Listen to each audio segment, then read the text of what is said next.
आजच्या पिढीला कदाचित माहीत नसेल की भारतात पूर्वी निवडणुका म्हणजे साम दाम दंड भेद असेच काहीसे चित्र असायचे। 90च्या दशकापर्यंत खुलेआम पैसा ओतला जायचा। सर्वत्र बॅनर आणि पोस्टरबाजी, पक्षाच्या नावाने नाक्या नाक्यावरील भिंती रंगवल्या जायच्या। सभा आणि प्रचाराच्या परवानग्या फक्त कागदावरच। लाऊडस्पीकरवरून कर्णकर्कश आवाजात रात्रंदिवस प्रचार सुरू असायचा। अगदी मतदानाच्या दिवसापर्यंत हे चित्र असायचं। लोकशाहीची अराजकतेच्या दिशेने वाटचाल तर सुरू नाही ना, अशीच काहीशी भीतीदायक परिस्थिती निर्माण होत चालली होती। पण भारतीय निवडणूक आयोगाच्या प्रमुखपदी दक्षिणेतील एक करारी बाण्याचा अधिकारी आला आणि त्याने सर्वच राजकीय पक्षांची अक्षरशः झोप उडवली। त्याने खऱ्या अर्थाने निवडणूक आयोगाचे अधिकार काय असतात याची जाणीव करून दिली।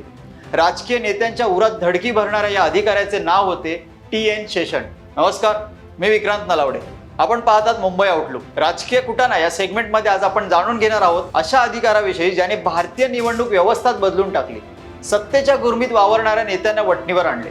संविधानाचा बडगा उभारत त्यांनी निपक्षपाती वातावरणात निवडणुका पार पडाव्या या दृष्टीने सर्वप्रथम कायद्याची कडक अंमलबजावणी सुरू केली। देशात निपक्ष आणि शांततापूर्वक निवडणुका पार पाडणे हे एक मोठे आव्हान होते, कारण तो काळ होता गुंडागर्दी आणि दहशतीचा। त्या काळात अशी एकही निवडणूक नव्हती ज्यात रक्तपात झाला नव्हता। देशात मतपत्रिकेवर बुलेटचे वर्चस्व होते। बंदुकीच्या धाकावर मतपेट्यांची लूट करणे सर्रास होते। लोकशाहीची खुलेआम वस्त्रहरण होत असताना TN शेषन श्रीकृष्णाच्या रूपात धावून आले। त्यांनी मुख्य निवडणूक आयुक्त म्हणून पदभार घेताच निवडणूक व्यवस्थाच बदलून टाकली। कुणाचाही मुलाइजा ठेवला नाही। आज देशात निपक्ष आणि मुक्त वातावरणात निवडणुका होत आहेत याचे संपूर्ण श्रेय TN शेषन यांना जाते। TN शेषन ज्यांनी देशाचे शक्तिशाली निवडणूक आयुक्त म्हणून आपला ठसा उमटवला। त्यांना नोकरशाहीतील सुधारणांचे जनक असे देखील म्हटले जाते। प्रामाणिकपणामुळे आणि कायद्यावरील निष्ठेमुळे त्यांनी भल्या भल्यांना जेरीस आणले। त्यामुळे राजकीय नेत्यांनी त्यांना विक्षिप्त आणि हुकुमशहा देखील म्हटले।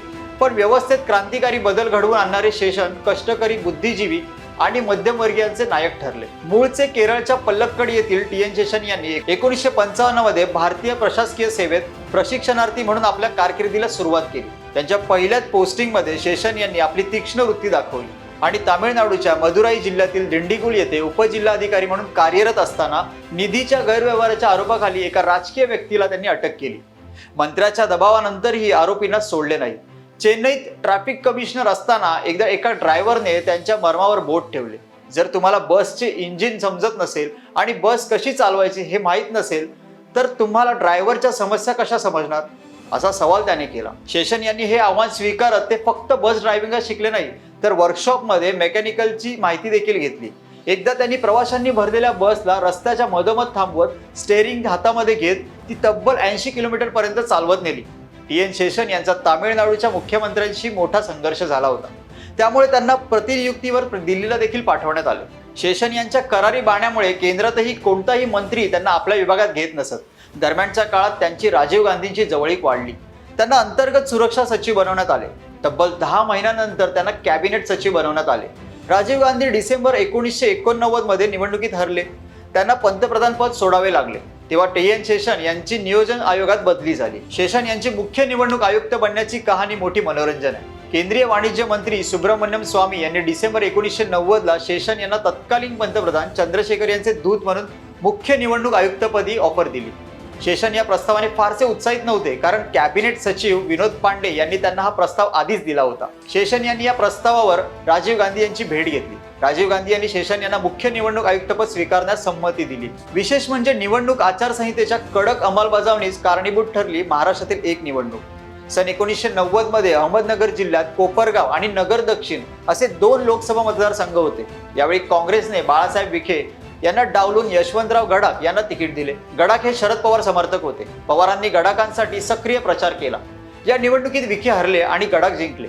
गडाख यांनी प्रचारात आपली बदनामी केली असा आरोप विखेंनी न्यायालयात खटला दाखल केला। त्यात तत्कालीन मुख्यमंत्री शरद पवार यांनाही प्रतिवादी करण्यात आले। न्यायालयात विखे जिंकले आणि गडाखांची निवड रद्द केली। सुप्रीम कोर्टानेही खालच्या न्यायालयाचा निकाल कायम ठेवला, मात्र शरद पवार यांना दोषमुक्त केले। यावेळी सुप्रीम कोर्टाने नोंदवलेली काही निरीक्षणे आदर्श आचारसंहितेचा पाया घालणारी ठरली। निवडणूक प्रचारात वैयक्तिक पातळीवर आरोप प्रत्यारोप होऊ नयेत याची निवडणूक आयोगाने काळजी घ्यावी असे निर्देश दिले। या निकालामुळे पुढे आचारसंहिता अंमलात आली। नगरविकास मंत्रालयाचे सहसचिव के धर्मराजन हे त्रिपुरामध्ये होणाऱ्या निवडणुकांसाठीचे निरीक्षणाचे काम सोडून थायलंडला गेले। शिक्षा म्हणून शेषन यांनी त्यांच्यावर कारवाई केली। शेषन यांनी आपल्या कामाची झलक दाखवत प्रशासकीय व्यवस्थेत दरारा निर्माण केला। 1993 मध्ये त्यांनी 17 पानांचा आदेश जारी करत जोपर्यंत सरकार निवडणूक आयोगाच्या अधिकाऱ्यांना मान्यता देत नाही तोपर्यंत देशात कोणत्याही निवडणुका होणार नाहीत असे ठणकावत सरकार पुढे पेचच निर्माण केला. अखेर सरकारला त्यांच्या पुढे झुकावे लागले. सध्याची आदर्श आचारसंहिता हा त्या आदेशाचाच परिणाम आहे. शेषन यांच्या आगमनापूर्वी मुख्य निवडणूक आयुक्त हे एक आज्ञाधारक नोकरशहा होते, ज्यांनी तत्कालीन सरकारला हवे ते केले. शेषन यांच्या ताकदीमुळेच त्यांनी निवडणुकीत ओळखपत्राचा वापर अनिवार्य केला. शेषन यांच्या काळातच हिमाचल प्रदेशमध्ये निवडणुकीच्या दिवशी राज्याच्या सीमा ओलांडताना पंजाबच्या मंत्र्यांच्या 18 बंदूकधारी सुरक्षा रक्षकांना ताब्यात घेण्यात आले.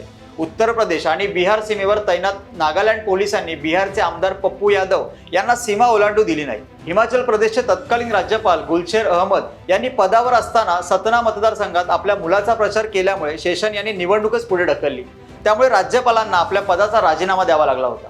राजस्थानचे तत्कालीन राज्यपाल बळीराम भगत यांना देखील शेषन यांनी असाच आपला बाणा दाखवला होता.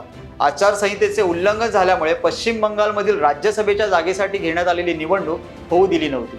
त्यामुळे तत्कालीन केंद्रीय मंत्री प्रणव मुखर्जी यांना आपल्या पदाचा राजीनामा द्यावा लागला होता. पश्चिम बंगालचे मुख्यमंत्री ज्योती बसू इतके संतापले की त्यांनी शेषन यांना वेड्या कुत्र्याची उपमा दिली. 1992च्या सुरुवातीपासून शेषन यांनी सरकारी अधिकाऱ्यांना त्यांच्या चुकासाठी फटकारण्यास सुरुवात केली होती. त्यात केंद्राचे सचिव आणि राज्याच्या मुख्य सचिवांचाही समावेश होता. गेल्या काही दशकांमध्ये TN शेषन यांच्यापेक्षा जास्त प्रसिद्धी क्वचितच कोणत्याही नोकरशहाला मिळाली असेल. 1990च्या दशकात विनोदाने म्हटले जायचे की भारतीय राजकारण्यांमध्ये फक्त 2च गोष्टींची भीती राहिली, ती म्हणजे एक देवाची आणि दुसरी TN शेषन यांची. पण काही असो, भारतीय निवडणूक व्यवस्थेला शिस्त लावून गेलेला एक अधिकारी पुन्हा होणे नाही. 1990 ते 1996 या कालावधीत भारताचे मुख्य निवडणूक आयुक्त राहिलेले शेषन नोव्हेंबर 2019 मध्ये चेन्नईत निधन पावले. त्यावेळी ते 87 वर्षाचे होते.